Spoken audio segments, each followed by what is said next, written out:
Hi everyone, welcome back to my channel. இன்னைக்கு வீடியோல plum cake எப்படி செய்யலாம்ங்கறத பார்க்கலாம்.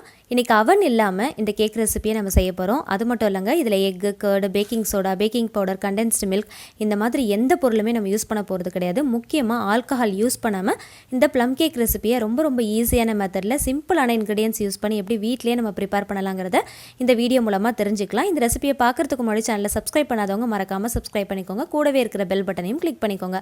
வாங்க இந்த ரெசிபியை ரொம்ப ஈஸியான மெத்தட்ல எப்படி செய்யலாம்ங்கறத பார்க்கலாம். ஒரு மிக்சிங் பவுல்ல 1/2 கப் அளவுக்கு ஆரஞ்சு ஜூஸ் எடுத்துக்கலாம். இதுல வந்து சாப் பண்ண நட்ஸ் எல்லாமே நம்ம ஆட் பண்ண போறோம். உங்களோட விருப்பம் தான், எது வேணாலும் நீங்க ஆட் பண்ணிக்கலாம்.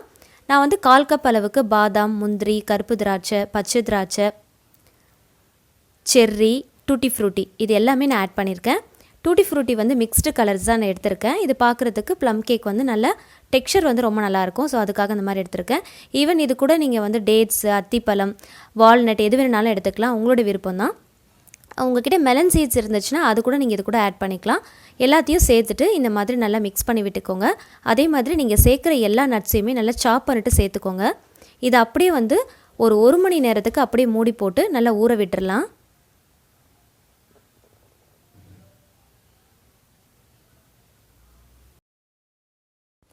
ஒரு கனமான கடாய் எடுத்துக்கோங்க. அதில் 1/2 கப் அளவுக்கு சுகர் சேர்த்துக்கலாம். சுகரை வந்து நம்ம கேரமலைஸ் பண்ண போகிறோம். ஃபுல் சிம் ஃப்ளேமில் வச்சு லைட்டாக மிக்ஸ் பண்ணி விட்டுட்டே இருக்கணும். இந்த மாதிரி மிக்ஸ் பண்ணுறப்போ சுகர் நல்லா மெல்ட் ஆகி கொஞ்சமாக கலர் சேஞ்ச் ஆக ஆரம்பிக்கும். ஹனி கலர் வர அளவுக்கு நம்ம நல்லா மிக்ஸ் பண்ணி விட்டுட்டே இருக்கணும். ஹை ஃப்ளேமில் வச்சிட்டிங்க அப்படின்னா சடனாக கலர் சேஞ்ச் ஆகிடும். அதே சமயம் கசப்பு தன்மை கொடுத்துரும். ஸோ அதனால் கேரமலைஸ் பண்ணப்போ கொஞ்சம் பார்த்து தான் பண்ணணும். இது கூட 1/2 கப் அளவுக்கு ஹாட் வாட்டரை கொஞ்சமாக சேர்த்து நல்லா மிக்ஸ் பண்ணி விட்டுட்டே இருக்கணும். நீங்கள் கோல்டு வாட்டர் சேர்த்துட்டிங்க அப்படின்னா கட்டி பட்டுரும். ஸோ அதனால் ஹாட் வாட்டர் கொஞ்சமாக சேர்த்துக்கோங்க. கரெக்டாக 1/2 கப் அளவுக்கு சேர்த்துக்கோங்க. கரெக்டாக இருக்கும். இப்போ ஸ்டவ் ஆஃப் பண்ணிவிட்டு இது ஒரு ஓரமாக வச்சிடலாம். ஒரு மிக்சிங் பவுலில் 1/4 கப் அளவுக்கு காய்ச்சி ஆற வச்ச பால், 1/4 cup refined oil, 1 teaspoon vanilla essence, ஒரு பிஞ்ச் அளவுக்கு சால்ட் ஆட் பண்ணிக்கலாம். இதில் ட்ரை இன்க்ரீடியன்ட்ஸ் எல்லாத்தையுமே சளிச்சிட்டு சேர்த்துக்கலாம். 1 கப் அளவுக்கு கோதுமை மாவு எடுத்திருக்கேன். மோஸ்ட்லி கேக் வந்து நம்ம மைதாவில் தான் பண்ணுவோம் இல்லையா, இது வந்து நான் கோதுமை மாவில் தான் பண்ணியிருக்கேன். இந்த மாதிரி பண்ணி பாருங்கள். ஹெல்த்தியாகவும் இருக்கும், நல்லா டேஸ்டியாகவும் இருக்கும். இதில் 3 டேபிள் ஸ்பூன் அளவுக்கு மில்க் பவுடர் ஆட் பண்ணுறேன். நல்லா ஒரு ரிச்சான டேஸ்ட் கிடைக்கும். அதுக்காக தான். இல்லைன்னா பரவாயில்ல, ஸ்கிப் பண்ணிக்கோங்க. இப்போ இதில் கேரமலைஸ் பண்ணி வச்சுருக்கிற சுகர் சிரப்பை கொஞ்சமாக ஆட் பண்ணிவிட்டு நல்லா மிக்ஸ் பண்ணிக்கலாம். ஒரேடியாக சேர்த்துறாதீங்க, கொஞ்சமாக சேர்த்து மிக்ஸ் பண்ணிக்கோங்க.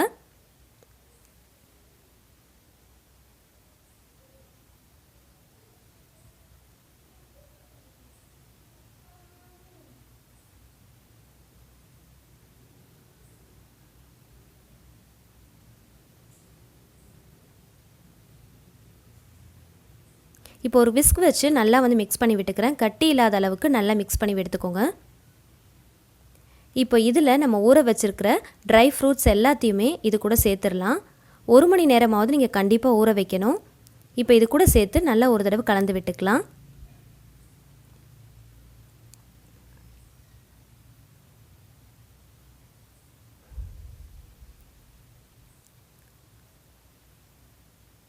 நல்லா மிக்ஸ் பண்ணியாச்சு. இது கூட பேக்கிங் சோடா, பேக்கிங் பவுடர் நீங்கள் எதுவுமே ஆட் பண்ண வேண்டாம்.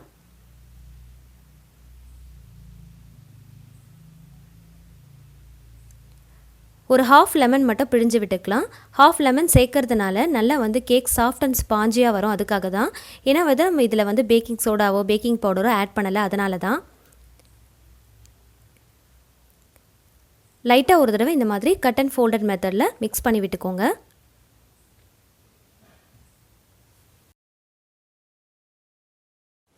பேக்கிங் ட்ரே அப்படி இல்லைனா டிஃபன் பாக்ஸ் கூட நீங்கள் எடுத்துக்கலாம். அதில் வந்து இந்த மாதிரி பட்டர் பேப்பர் வந்து போட்டுட்டு அதுக்கு மேலே லைட்டாக வந்து ஆயில் க்ரீஸ் பண்ணிவிட்டு கோதுமை மாவால் டஸ்ட் பண்ணிக்கலாம். அந்த மாதிரி பண்ணுறப்போ கேக் வந்து ஒட்டாமல் சீக்கிரமாக வெளியில் எடுத்துடலாம். இப்போ நம்ம ரெடி பண்ணி வச்சுருக்கிற கேக் பேட்டரை இதுக்குள்ளே ஊற்றிடலாம்.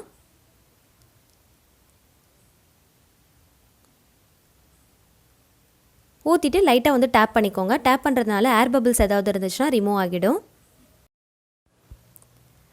இப்போ இதுக்கு மேலே ட்ரை ஃப்ரூட்ஸ் எல்லாத்தையுமே லைட்டாக கார்னிஷ் பண்ணிக்கோங்க. பார்க்குறதுக்கு வந்து நல்லா டெக்கரேட்டிவாக இருக்கும். அதுக்காக தான். இப்போது ஒரு கடாயில் நல்ல கனமான கடாயை பார்த்து எடுத்துக்கோங்க. சால்ட் போட்டுட்டு அதுக்கு மேலே ஒரு ஸ்டாண்ட் வச்சு மூடி போட்டு 10 மினிட்ஸ்க்கு ஹை ஃப்ளேமில் வச்சு கடாயை வந்து ப்ரீ ஹீட் பண்ணிக்கலாம். அவன் இல்லாமல் பண்ணுறோம் அப்படின்னா இதுதான் ப்ரொசீஜர். 10 மினிட்ஸ்க்கு அப்புறமா ஓப்பன் பண்ணிவிட்டு நம்ம ரெடி பண்ணி வச்சுருக்கிற மோல்டை உள்ளே வச்சிடலாம்.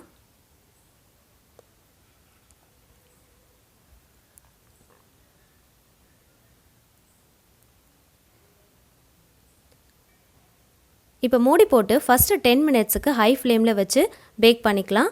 10 மினிட்ஸுக்கு அப்புறமா ஃபுல் சிம் ஃப்ளேமில் வச்சு 35 to 40 மினிட்ஸுக்கு நீங்கள் பேக் பண்ணாலே கேக் வந்து ரொம்ப சூப்பராக சாஃப்டாக ஸ்பாஞ்சியாக ரெடி ஆகிடும்.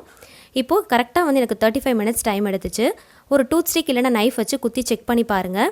அதில் ஒட்டாமல் வந்துச்சு அப்படின்னா கேக் ரெடி ஆயிடுச்சுன்னு அர்த்தம். மோஸ்ட்லி வந்து நீங்கள் மிடில் வந்து குத்தி செக் பண்ணி பாருங்கள், அப்போ தான் கரெக்டாக இருக்கும். ஸோ ஆல்மோஸ்ட் வந்து பேக் ஆயிடுச்சு. ஸோ உள்ளே இருக்கிற மோல்டை வந்து வெளியில் எடுத்துடலாம். கம்ப்ளீட்டாக கூல் டவுன் பண்ணிக்கோங்க. நல்லா ஆறுனதுக்கப்புறமா ஒரு நைஃப் யூஸ் பண்ணி சைட்ஸ் ஃபுல்லாகவே லைட்டாக லூஸ் பண்ணி விட்டுடலாம். லூஸ் பண்ணி விட்டுட்டோம் அப்படின்னா ஈஸியாக டீமோல்ட் பண்ணிடலாம்.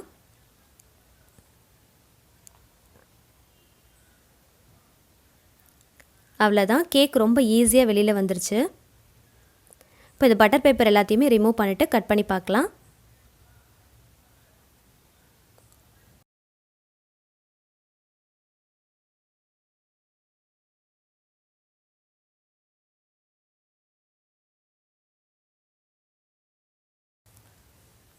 ரொம்ப சாஃப்டாக நல்ல ஸ்பாஞ்சியாக வந்திருக்கு. இப்போ இந்த கேக்கை நான் உங்களுக்கு கட் பண்ணி காட்டுறேன். எந்த அளவுக்கு சாஃப்டாக இருக்குன்னு நீங்களே பாருங்கள்.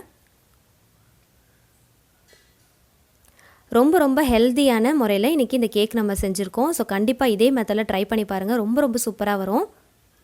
நல்ல சாஃப்டாக ஸ்பாஞ்சியாக இருக்குது. ட்ரை ஃப்ரூட்ஸ் நட்ஸ் எல்லாமே சேர்த்துருக்கோம். அதே சமயத்தில் நம்ம கோதுமை மாவு யூஸ் பண்ணி தான் பண்ணியிருக்கோம். ஸோ ரொம்ப ஹெல்த்தியான கேக் ரெடி ஆயிடுச்சு. ஸோ கண்டிப்பாக இதே மெத்தடில் நீங்கள் ட்ரை பண்ணி பாருங்கள். அவன் இல்லாமல் வீட்டிலையே ரொம்ப சிம்பிளாக ரொம்ப குயிக்காக ரெடி பண்ணிடலாம். எவ்வளோ சாஃப்டாக இருக்குன்னு பாருங்கள். கண்டிப்பாக இதே மெத்தடில் இதே அளவுகளோடு நீங்களும் ட்ரை பண்ணி பார்த்துட்டு எப்படி வந்துச்சுன்றதை உங்களோட ஃபீட்பேக்கை கமெண்ட் செக்ஷனில் ஷேர் பண்ணிக்கோங்க. இந்த வீடியோ பிடிச்சிருந்துச்சுன்னா மறக்காமல் லைக் பண்ணுங்கள். உங்களோட ஃபேமிலி அண்ட் ஃப்ரெண்ட்ஸ் கூட ஷேர் பண்ணுங்கள். நம்மளோட சேனலை சப்ஸ்கிரைப் பண்ணிட்டு தொடர்ந்து சப்போர்ட் பண்ணுங்கள். Thank you so much. கீப் வாட்சிங்.